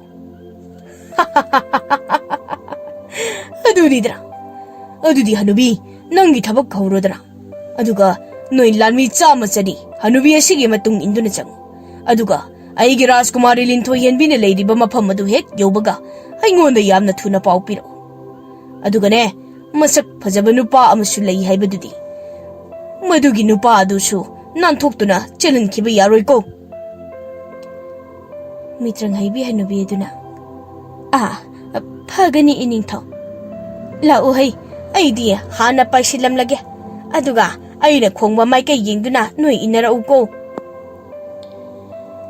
ꯃꯤꯇ꯭ꯔꯪ ꯍꯩꯕꯤ ꯍꯅꯨꯕꯤ ꯑꯗꯨꯅ ꯀ꯭ꯋꯥꯛ ꯑꯣꯟꯗꯨꯅ ꯔꯥꯖꯀꯨꯃꯥꯔꯤ ꯂꯤꯟꯊꯣꯏ ꯍꯦꯟꯕꯤꯅ ꯂꯩꯔꯤꯕ ꯃꯐꯝ ꯑꯗꯨ ꯇꯝꯅ ꯎꯃꯪ ꯑꯗꯨꯗ ꯄꯥꯏꯁꯤꯟꯈꯤꯔꯝꯃꯤ꯫ ꯑꯗꯨꯒ ꯃꯥꯒꯤ ꯃꯇꯨꯡꯗ ꯂꯥꯟꯃꯤ 200 ꯈꯨꯠꯂꯥꯏ ꯃꯇꯤꯛ ꯆꯥꯅ ꯄꯥꯏꯗꯨꯅ ꯀ꯭ꯋꯥꯛꯅ ꯈꯣꯡꯕ ꯃꯥꯏꯀꯩ ꯌꯦꯡꯂꯗꯨꯅ ꯃꯇꯨꯡ ꯏꯟꯅꯈꯤꯔꯝꯃꯤ꯫ ꯎꯃꯪ ꯑꯗꯨꯒꯤ ꯃꯅꯨꯡꯗꯅ ꯔꯥꯖꯀꯨꯃꯥꯔꯤ ꯂꯤꯟꯊꯣꯏ ꯍꯦꯟꯕꯤꯒ ꯃꯄꯨꯔꯣꯏꯕ ꯎꯃꯪ ꯂꯥꯏ ꯑꯗꯨꯒꯗꯤ ꯀꯔꯤꯃꯠꯇ ꯈꯟꯖꯤꯜꯂꯨꯗꯅ ꯌꯨꯝꯒꯤ ꯃꯅꯨꯡꯗ ꯃꯆꯥꯅꯨꯄꯥ ꯁꯅꯥꯊꯣꯏꯕꯅ ꯄꯥꯝꯖꯕ ꯆꯥꯛ ꯌꯦꯟꯁꯥꯡ ꯊꯣꯡꯗꯨꯅ ꯃꯆꯥꯅꯨꯄꯥ ꯁꯅꯥꯊꯣꯏꯕꯅ ꯍꯜꯂꯛꯄ ꯉꯥꯏꯗꯨꯅ ꯂꯩꯔꯝꯃꯤ꯫ ꯁꯅꯥꯊꯣꯏꯕꯁꯨ ꯃꯈꯨꯔꯥ 3ꯒꯤ ꯃꯅꯥꯛꯇꯒꯤ ꯃꯌꯨꯝꯗ ꯁꯨꯝ ꯍꯜꯂꯛꯄꯗ ꯃꯤꯇ꯭ꯔꯪ ꯍꯩꯕꯤ ꯍꯅꯨꯕꯤ ꯑꯗꯨꯅ ꯀ꯭ꯋꯥꯛ ꯑꯣꯟꯗꯨꯅ ꯍꯧꯅ ꯈꯣꯡꯗꯨꯅ ꯄꯥꯏꯕ ꯑꯗꯨ ꯎꯔꯝꯃꯤ꯫ ꯑꯗꯨꯒ ꯍꯅꯨꯕꯤ ꯑꯗꯨꯅꯁꯨ ꯁꯅꯥꯊꯣꯏꯕꯕꯨ ꯎꯔꯝꯃꯤ꯫ ꯁꯅꯥꯊꯣꯏꯕꯅ ꯀꯔꯤꯒꯤꯅꯣ ꯀ꯭ꯋꯥꯛ ꯑꯁꯤꯅ ꯈꯣꯟꯖꯦꯜ ꯊꯤꯅ ꯀꯟꯅ ꯈꯣꯡꯗꯨꯅ ꯄꯥꯏꯔꯤꯕꯁꯦ? ꯍꯅꯨꯕꯤ ꯑꯗꯨꯅ ꯑꯃꯨꯛ, ꯍꯩꯁ, ꯑꯁꯤꯅ ꯀꯅꯥꯅꯣ? ꯑꯣꯟꯊꯣꯛꯅꯁꯨ ꯃꯁꯛ ꯃꯇꯧ ꯐꯖꯈ꯭ꯔꯦꯗꯀꯣ, ꯑꯗꯨꯒ ꯑꯁꯨꯛ ꯅꯍꯥ ꯑꯣꯏꯔꯤꯕ ꯃꯁꯛ ꯃꯇꯧꯁꯨ ꯐꯖꯈ꯭ꯔꯕ ꯃꯥꯜꯂꯦ꯫ ꯎꯃꯪ ꯑꯁꯤꯗ ꯃꯊꯟꯇ ꯀꯩꯗꯧꯔꯝꯂꯤꯕ? ꯅꯠꯇ꯭ꯔꯒ ꯃꯁꯤꯕꯨ ꯎꯃꯪ ꯑꯁꯤꯒꯤ ꯂꯥꯏꯔꯅꯦꯍꯦ? ꯃꯁꯤꯒꯤ ꯀ꯭ꯋꯥꯛ ꯑꯁꯤ ꯏꯆꯝ ꯆꯝꯕ ꯀ꯭ꯋꯥꯛ ꯅꯠꯇꯦ, ꯐꯠꯇꯕ ꯂꯥꯏꯅ ꯑꯣꯟꯕ ꯅꯠꯇ꯭ꯔꯒ ꯐꯠꯇꯕ ꯇꯥꯏꯕꯪ ꯃꯤꯅ ꯑꯣꯟꯕ ꯀ꯭ꯋꯥꯛ ꯁꯣꯏꯗꯅ ꯑꯣꯏꯒꯅꯤ꯫ ꯑꯗꯨꯒ ꯀꯔꯣꯝꯗꯒꯤ ꯃꯈꯣꯟꯅꯣ ꯑꯩꯅ ꯑꯃꯨꯛꯇ ꯇꯥꯈꯤꯗ꯭ꯔꯤꯕ ꯃꯤꯅꯤꯜ ꯃꯤꯈꯣꯜ ꯃꯌꯥꯝ ꯑꯃ ꯇꯥꯔꯤꯕꯁꯤꯅ? ꯑꯗꯨ ꯑꯣꯏꯔꯕꯗꯤ ꯑꯩ ꯌꯨꯝꯗ ꯆꯪꯈꯤꯔꯣꯏ꯫ ꯑꯩꯒꯤ ꯏꯄꯥꯒꯤ ꯎꯃꯪ ꯑꯁꯤꯕꯨ ꯃꯥꯡꯍꯟ ꯇꯥꯛꯍꯟꯕ ꯂꯥꯛꯄ ꯃꯤ ꯐꯠꯇꯕ ꯑꯣꯏꯔꯕꯗꯤ ꯂꯦꯝꯅ ꯑꯃꯠꯇ ꯊꯥꯔꯣꯏ꯫ ꯑꯇꯩ ꯂꯥꯏꯔꯤ, ꯀ꯭ꯋꯥꯛ ꯑꯁꯤꯒꯤ ꯃꯈꯣꯜꯁꯤ ꯌꯥꯝꯅ ꯇꯥꯅꯤꯡꯗꯦ꯫ ꯃꯁꯤ ꯍꯥꯟꯅ ꯂꯩꯇꯨꯝ ꯑꯁꯤꯅ ꯊꯣꯝꯗꯨꯅ ꯑꯁꯦꯡꯕꯃꯛꯀꯤ ꯀ꯭ꯋꯥꯛꯂ ꯅꯠꯇ꯭ꯔꯒ ꯐꯠꯇꯕ ꯂꯥꯏꯅ ꯑꯣꯟꯕ ꯀ꯭ꯋꯥꯛꯂ ꯍꯥꯏꯕꯗꯨ ꯌꯦꯡꯈꯤꯒꯦ꯫ ꯑꯣ ꯏꯃꯥ, ꯏꯁ, ꯀꯔꯤ ꯑꯉꯥꯡꯅꯤꯒꯦ ꯁꯤꯗꯤ? ꯑꯁꯨꯛ ꯆꯥꯎꯕ ꯂꯩꯇꯨꯝ ꯑꯁꯤꯅ ꯑꯩꯉꯣꯟꯗ ꯍꯦꯛꯇ ꯊꯥꯔꯛꯏ ꯋꯥꯅꯤꯌꯥ? ꯏꯃꯥ, ꯑꯃꯨꯛꯀ ꯊꯥꯔꯛꯏꯅꯦꯍꯦ! ꯑꯉꯥꯡ ꯅꯪ ꯑꯩ ꯀꯅꯥꯅꯣ ꯍꯥꯏꯕ ꯈꯪꯅꯤꯡꯕ꯭ꯔꯥ? ꯍꯥ? ꯑꯩꯅ ꯍꯥꯏꯕ ꯆꯨꯝꯂꯦꯗꯅ, ꯃꯁꯤꯗꯤ ꯀ꯭ꯋꯥꯛ ꯑꯣꯏꯔꯝꯗ꯭ꯔꯦ, ꯂꯥꯏ ꯐꯠꯇꯕ ꯑꯣꯏꯔꯝꯂꯦꯗꯅ꯫ ꯑꯗꯨꯗꯤ ꯍꯦ ꯀ꯭ꯋꯥꯛ, ꯅꯪ ꯉꯁꯤꯗꯤ ꯑꯩꯒꯤ ꯈꯨꯠꯇ ꯅꯊ꯭ꯋꯥꯏ ꯑꯗꯨꯝ ꯃꯥꯡꯕ ꯇꯥꯔꯦꯗꯅ꯫ ꯑꯩꯗꯤ ꯁꯥꯎꯃꯟꯗꯅ ꯅꯍꯥ ꯑꯁꯤꯗ ꯆꯩꯔꯨꯔꯦꯗꯅ꯫ ꯍꯧꯖꯤꯛꯇꯤ ꯑꯩꯁꯦ ꯀ꯭ꯋꯥꯛ ꯅꯠꯇꯦ ꯍꯥꯏꯕ ꯈꯪꯈꯤꯕꯗꯒꯤ ꯑꯩꯁꯦ ꯐꯥꯗꯧꯒꯤ ꯇꯥꯟꯅꯔꯛꯂꯤꯅꯦ꯫ ꯑꯗꯨ ꯑꯣꯏꯔꯗꯤ ꯑꯉꯥꯡ ꯅꯪ ꯍꯥꯟꯅ ꯍꯥꯠꯈꯤꯒꯦꯗꯩ꯫ ꯀ꯭ꯋꯥꯛ ꯑꯗꯨ ꯂꯩꯃꯥꯏꯗ ꯄꯥꯏꯊꯔꯛꯇꯨꯅ ꯍꯥꯟꯅꯒꯤ ꯇꯥꯏꯕꯪ ꯃꯤꯒꯤ ꯁꯛꯇꯝꯗ ꯑꯣꯟꯗꯨꯅ ꯁꯅꯥꯊꯣꯏꯕꯒꯤ ꯃꯥꯡꯗ ꯂꯦꯞꯂꯝꯃꯤ꯫ ꯃꯗꯨꯗ ꯁꯅꯥꯊꯣꯏꯕꯅ ꯍꯤꯡꯆꯥꯕꯤꯅ ꯑꯣꯟꯕ ꯍꯅꯨꯕꯤ ꯑꯣꯏꯔ ꯃꯥꯜꯂꯦꯅꯦ꯫ ꯍꯦ ꯍꯤꯡꯆꯥꯕꯤ, ꯀꯔꯤꯒꯤꯅꯣ ꯅꯪꯅ ꯀ꯭ꯋꯥꯛ ꯑꯣꯟꯗꯨꯅ ꯑꯩꯒꯤ ꯏꯄꯥꯒꯤ ꯎꯃꯪ ꯑꯁꯤꯗ ꯅꯈꯣꯜ ꯏꯊꯤ ꯊꯤꯕ ꯃꯈꯩ ꯈꯣꯡꯗꯨꯅ ꯄꯥꯏꯁꯤꯜꯂꯛꯂꯤꯕꯗꯤ? ꯀꯔꯤ ꯍꯥꯏꯕ? ꯅꯣꯏ ꯅꯄꯥꯒꯤ ꯎꯃꯪꯅꯦ ꯍꯥꯏꯕ? ꯑꯗꯨꯒ ꯑꯩꯕꯨ ꯍꯤꯡꯆꯥꯕꯤꯅ ꯑꯣꯟꯕ ꯍꯅꯨꯕꯤ ꯍꯥꯏꯕ? ꯍꯦꯔꯥ, ꯅꯪꯗ ꯍꯥꯟꯅ ꯍꯥꯠꯂꯒ ꯔꯥꯖꯀꯨꯃꯥꯔꯤ ꯂꯤꯟꯊꯣꯏ ꯍꯦꯟꯕꯤꯕꯨ ꯑꯃꯨꯛ ꯐꯥꯔꯨꯒꯦ ꯍꯩ꯫ ꯀꯔꯤ ꯍꯥꯏꯕ? ꯑꯩꯒꯤ ꯏꯃꯥꯕꯨ ꯐꯥꯒꯦ ꯍꯥꯏꯕ? ꯑꯗꯨꯗꯤ ꯅꯪ ꯍꯥꯠꯇꯕ ꯁꯨꯡꯌꯥ ꯌꯥꯗ꯭ꯔꯦ꯫ ꯍꯥ? ꯀꯔꯤ ꯍꯥꯏꯕ? Rajkumari linthoi henbibo namani haiba onthokna thajkhidreda his kari matawna angang asigi khutum taduna ai hatlage matagomna chensilaglini adu oiradi hanubi se kanano haiba khangalage hei hanubi aduna magi haira hairaba mitrang tawduna sanathoibabu maithiba pinanaba hotnarami adubu hanubi adugi mitrang pumba maithiduna sanathoibagi chawraba khutum aduna hanubi adugi mamaida thilami maduda hanubi ado phana sangna pairaga sallaga tarami maduda amuk sanathoibana hanubi tamna nungjaw ama thangkatuna thomlage hatlage matagumna amuk sensilaklami madu ubada hanubi aduna aigi mitrangna phawba hatpa ngamdrabana ha sidi isam chambana hanate aduga ngasidi na sigi khutum sigi chaina sina aigi thawai si soidana lanba tarabako adu oiradi siramdai mikup si phawbadi aisu asingba achumba wa kharati hairamge he agang nangse Rajkumari linthoi henbini hek pokcheba masanu paoirabadi aigi wari ase hana loiba phawba takho aduga aibu hat ke hairabasu nakhut pena hachauko kari haiba hingchabi hanubi asina kari maramge aigi ipagi konungda sanglibano haibadumadi aishu khangubana pai phare adudi hayo hingchabi hanubi nang kanano kari ge aigi mabu phaba laglibado shengna khum hanubi sanathoibagi wahang adugi pakum singado mitrang haibi hanubi aduna haubadagi loiba phawba sanathoibada lirami aduga akonbada mapu ningthau amadi mamaga mapaga leibaga sigi miyoi kya ningthau ningthemuna chahi kya minai ohenduna otnaiduna thamlibado kanbina ba hairamlaga mitrang haibi hanubi adu sikhirami sanathoibasu hanubi adugi wari singado taruraga mamitagi mapi takiba khanghodana kaplami tanja aduda hanubigi matung inarak balanmi chani adusu sanathoibagi manakta yausilaklami aduga hanubi aduna siraga leiramba matawadu ubada lanmi sing aduna sanathoibabu phananaba koisinduna changsilaklami adubu sanathoibana ikhang khanghodana phuk hogolaklaga manakta hauramba uzawa tap launa phukduna lanmi chani ado thom thomduna hatlami sanathoibana lanmi sing ado uzawuduna thombada wangwang paikhatlaga tabadu umang adugi akoibada leiriba lanmi sing adu tanatana ningthau ningthemuna surami ningthau ningthemuna hai karino wang na paikhatlaga takriba sibo nate asiboigi lanmi sing aduran hei mane iningthau hanubigi matung induna changkhiba lanmi sing aduni oh soidre aikhoi uhumna singnariba si soidre noi uhumna kari singnariba non hei ha tan chari ngai sida hik thaizilasi oh adu buru ining thawa abo khanubi aduna ining thawbo apangba siraga umang asida hatnanaba purakpa soidin oigani asu kuiba sahi ase laktraga khudak te hekta laklaga sikraba Rajkumari linthoi henbibo hingli haiduna hekta haigadro adugi mathakta kari maramgi lanmi khara khakta hana umang asigi manungda hanubi aduna pusilaga sangadro hera adu oirabadi aigi lanmi sing noi loina umang asigi manungda sangdura hanubi adu yauna leiramba sa oigira mi oigira hatluro hai ningthau ningthemugi yathang hek phangbaga yamlaba lanmi mayam ama umang aduda chensin khirami adubo sanathoibadi mamaga mapaga hatpa lakpani haiba khanglubadagi asawbana sumhelaktuna mapa laidagi hena chawba tamthiraba lairena ma olaklami aduga lanmi sing ado mathang hatlakpa aduda lanmi sing ado kibana umang ado ninkhai law khungduna chelami lanmi sing adugi mikap mirau kholadu tabada mama Rajkumari linthoi henbi amadi mapa umangi lai aduga mapana thoraktuna masa sanathoiba buthiraklami aduga makhura ahumadasu makhura ahumgi lanmi sing adusu makuta khulai paidana sanathoibagi manakta chensilaklami adubu sanathoibana tamthiraba sauraba lairen onduna fattaba lanmi kya tanadana hatlamba adu ubada moisu maya kaduna ingangakna yengduna leinarami mikup kharagi matung lanmi khara yam pakhatna mathwai hingnanaba umang adudagi lauraga senthoraklami madu ubada ningthau ningthemuna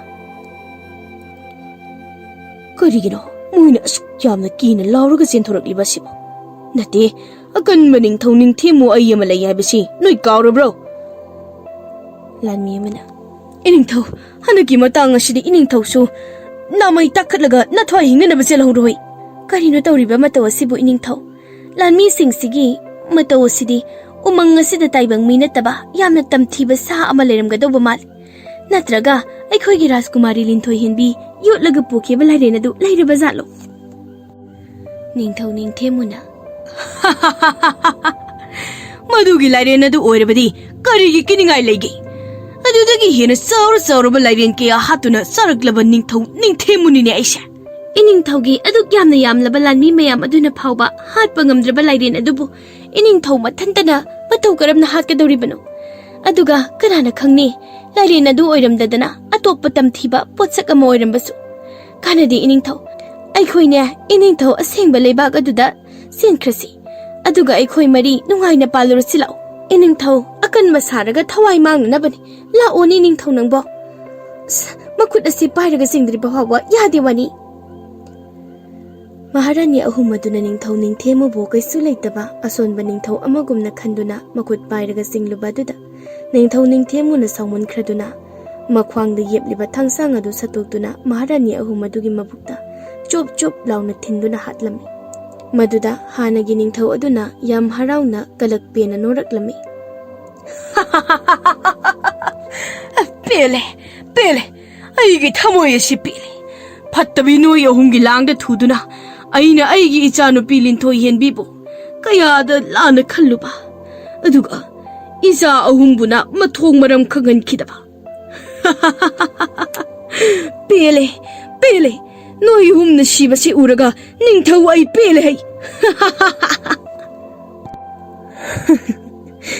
kayada matu ahum masaina hatpa shuraga masigi shrum narum tawraba ningthau asina kayada harauna noklibanoni hai aswan ningthau nangsu ngahak tangari aina hatkadaba adubu nang hana hatringaida masigi karino khangdaba sasi hana hatkeko ningthau ningthemuna mana tongduna lakpa samu adudagi phan launa hek song thabaga sana thoiba chawraba lairena dugi saktamda umang adudagi thoraklami aduga magi matungda makhura ahum madune lalmi sing adune inaduna laklami madu ubada ningthau ningthemu do pumang ngakre adubu ningthau ningthemu so hanba leitana makuta thangsang adu paiduna lairena du tamna sinsilai ningthau ningthemuna lairen adugi manak yoramdaida lairen adu sanatombagi saktamda amuk olaktuna nangla yamna phattaba ningthau ningthemu haribase nangna aigi ima aigi ipabu phaduna hatke haiduna yamlaba lanmi mayam ama umanga sida puduna lakpa natra kiramdaba ningthau ningthemu japlepaga kan lawi